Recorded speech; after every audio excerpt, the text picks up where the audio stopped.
se o seu sistema operacional, os OS, estão com data e hora atrasada, seja aí no notebook ou no PC, neste vídeo eu vou estar compartilhando com vocês como deixar ativado data e hora automaticamente no OS. Desta forma, ele vai ajustar a data e hora automaticamente sem a necessidade de você se preocupar em configurações extras.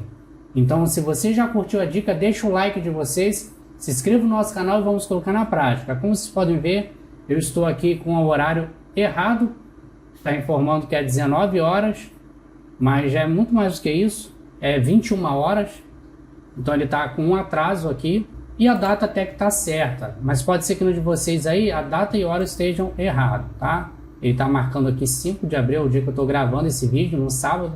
Então, para a gente corrigir e deixar tudo funcionando perfeitamente, vamos clicar no menu iniciado do OS, configurações. Aqui na barra lateral vocês vão procurar por data e hora. Data e hora automática vocês vão ativar. Fuso horário automático, vocês vão clicar aqui, ó, fuso horário.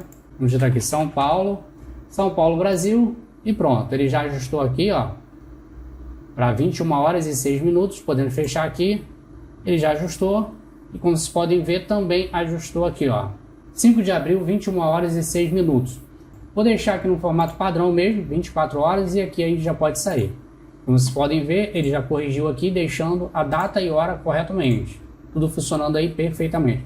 Agora vocês não precisam mais se preocupar, pois a data e hora vai ser sempre ajustada automaticamente. Gostou dessa dica? Deixe o joinha de vocês, se inscreva no nosso canal para ficar por dentro de todas as novidades.